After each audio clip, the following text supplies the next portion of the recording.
Chapter 1. She steals to the window and looks at the sand, and over the sand at the sea. And her eyes are set in a stare, and anon there breaks a sigh, and anon there drops a tear from a sorrow-clouded eye, and a heart sorrow-laden, a long, long sigh, for the cold, strange eyes of a little mermaiden and the gleam of her golden hair. Matthew Arnold, The Forsaken Merman, 1849. Now. Leonie. Friday, 21st December. Leonie presses her palm to the outside of the shop window. The glass is cold. The fat little star of her hand leaves an imprint in condensation when she pulls it away.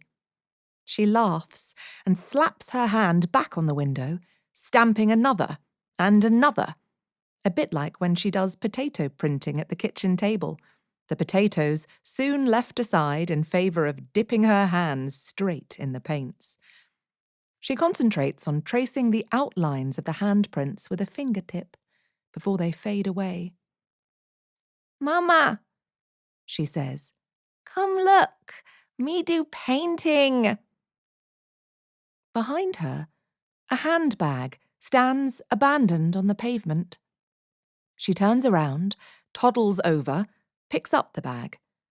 She looks up and down the street, her whole body turning first one way, then the other. There is no one else there. The chill wind blows in her face, tightening the skin on her cheeks and almost toppling her, almost taking her pink bobble hat from her head.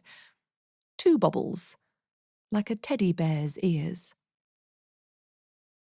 "Mama?" Leonie is still, wearing a small frown. Then she upends the handbag onto the slabs. Nappies and wipes fall out. Nappy bags are whisked up the street by the wind.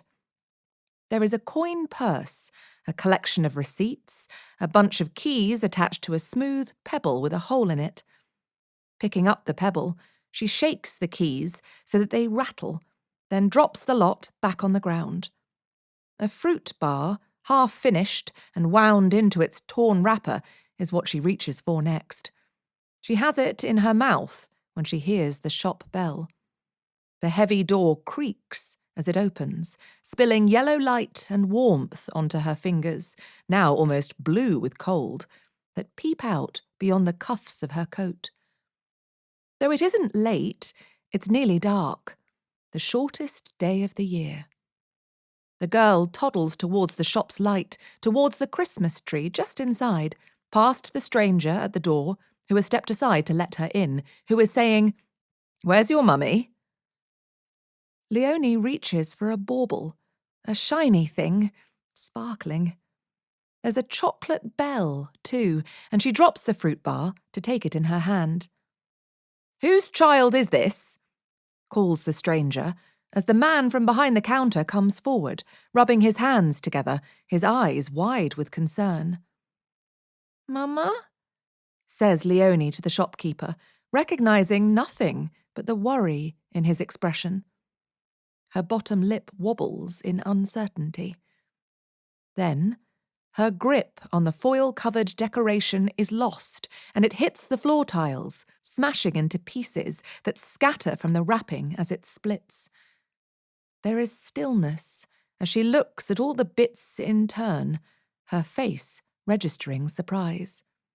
This, seemingly, is the most upsetting thing. She shuts her eyes to cry, face to the ceiling, fists clenched, mouth open, revealing 8 perfect teeth.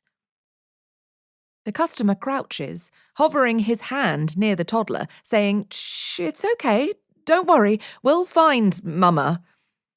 Both of the adults expect a loud noise and brace themselves for it. But when the cry comes, it is a faint, keening whisper, like distant wind. The child's face is posed in a scream, but there is hardly a sound. The two men exchange a glance, agreeing that something is wrong, but at this moment there are bigger problems than the strangeness of this cry. The customer starts to pat the toddler on the shoulder, the pads of his fingers barely making contact, and all the time he's glancing around, talking to the shopkeeper, saying, "Did you see who she was with?" Leonie opens her eyes and screams silently into his face. The soundlessness of it makes it worse, somehow, than if the scream were deafening. The man stands, snatches another chocolate decoration from a branch, and gently takes one of the child's trembling fists in his hand. He unpeels the small fingers, places the confection on her upturned palm. Her mouth shuts, and she inspects the red Santa figure, turning it over, searching for how to open it. She hiccups once. Snot runs down her chin. The bell on the door rings as the shopkeeper yanks it open. He steps outside and looks both ways, then up at the darkening sky and finally down at the handbag, spilling its contents. He walks forwards, nudges the pile of nappies with a toe, notes the keys, the packet of wipes. He's looking for a phone or a wallet with something like ID in it. But there's nothing. The coin purse contains only cash. He picks up the empty handbag, weighs it in his hand. He finds a pocket at the front and unzips it. Inside is what he thinks is a rock, but on closer inspection is a seashell.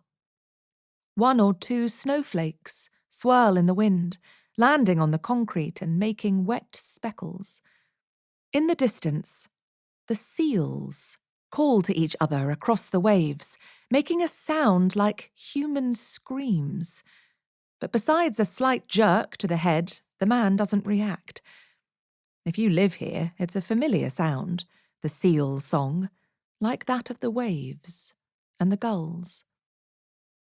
The sea sighs as the tide licks the shore, sucking the surface of the beach into new shapes, gentle, curving undulations different from yesterday, that will be different tomorrow, and with every tide that turns. Just out of sight, a small pile of clothes, buried in haste in the sand, is covered up by the advancing water.